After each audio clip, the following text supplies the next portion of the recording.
कहानी घर घर की ऐसी होनी चाहिए। आज का कहानी का शीर्षक है सुबह 10 बजे तक सोने वाली और बार बार उठाने पर भी थोड़ा देर और सोने दो न कहने वाली सोनाली आज भोर को 6 बजे ही उठ गई थी। इतना ही नहीं, उसने सबके लिए चाय बनाई, पेपर लेकर आई, बगीचे में पानी दिया और पापा को सुबह मॉर्निंग वॉक के लिए भी उठाया। सभी लोग सोनाली को बड़ा आश्चर्य से देख रहे थे। सभी का एक ही सवाल था, सोनाली तुम यह क्या कर रही हो? सोनाली ने धीरे से जवाब दिया, 3 महीने हो गए हैं मेरी शादी तय हुए। वहाँ पर कौन होगा मेरे आगे पीछे घूमने वाला? वहाँ तो सब मुझे ही करना होगा। बस इसलिए आज से काम करना शुरू कर दिया। घर की बेटी को इतना समझदार होते हुए देखकर सबको खुशी हो रही थी और साथ ही साथ बुरा भी लग रहा था। बुरा लगने जैसी बात भी थी क्योंकि अब वह हमेशा के लिए मायके छोड़कर उसको अपने ससुराल जाने वाली थी। एक और महीना बीत गया और आखिरकार सोनाली की शादी हो गई। वह अपने ससुराल आ गई। सुबह समय पर जाग पाएगी या नहीं, इसी विचार में वह रात भर सो ही नहीं पाई। सुबह होते ही उसने नहाया और पूजा की और खाना बनाने की तैयारी करने लगी। वह सोचने लगी, आज खाने में क्या बनाया जाए जो बड़े और बच्चे दोनों को पसंद आए। तभी पीछे से एक मीठी आवाज़ आई। सोनाली ने पीछे मुड़कर देखा तो उसकी सासू माँ थी। अरे बेटी, इतना जल्दी क्यों उठ गई? शादी की भाग दौड़ में थक गई होगी। ऊपर से घर वालों की याद भी आती होगी और मैं जानती हूँ रात को ठीक से सो भी नहीं पाई होगी। ऐसे तो तुम्हारी तबीयत खराब हो जाएगी। सोनाली मन ही मन सोचने लगी, मेरी सासू माँ तो बिल्कुल वैसी नहीं है जैसी मैंने सोच रही थी। मैं तो डर के मारे कितनी दिनों से सुबह जल्दी उठने का प्रयास कर रही थी। यहाँ तो परिस्थिति बिल्कुल अलग है।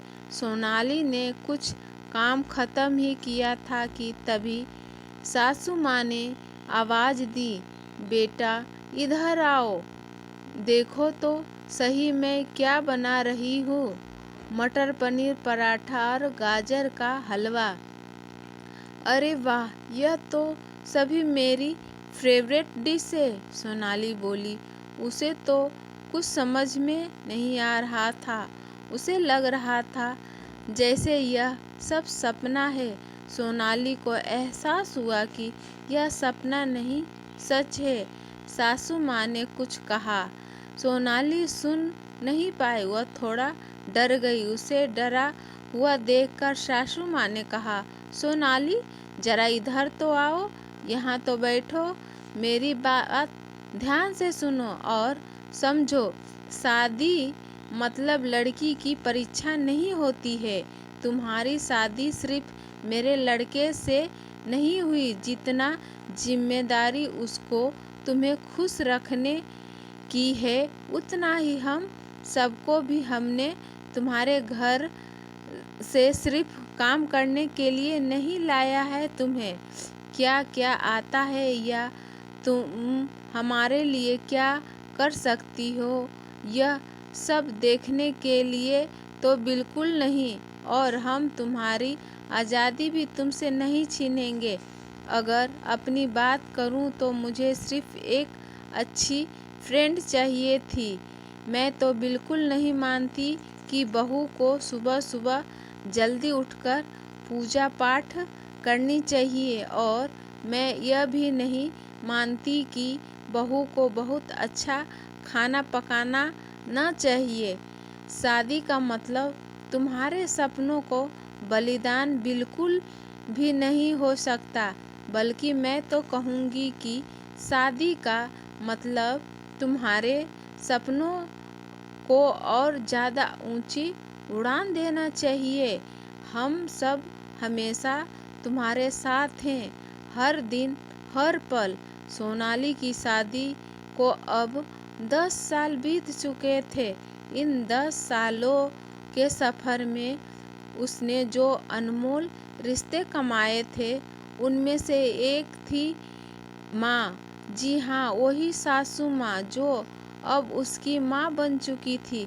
सोनाली ने अपने जीवन में काफ़ी उतार चढ़ाव देखे थे, लेकिन उसके मन में यह सब एक सोच बहुत पक्की बैठ चुकी थी कि जब भी उसके लड़के की शादी होगी और वह अब घर में बहू लाएगी, तो वह भी अपनी सासू माँ की तरह ही अपनी बहू के साथ व्यवहार करेगी।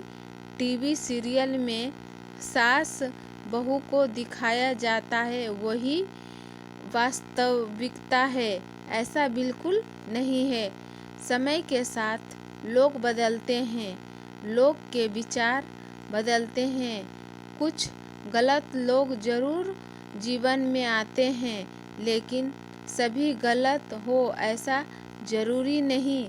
आखिर में यही कहूँगा कि बहू मतलब बेटी ही होती है। गलतियों तो हर किसी से होती है, इसलिए बहू के साथ भी वैसा ही व्यवहार करें जैसा खुद की बेटी के साथ करते हैं।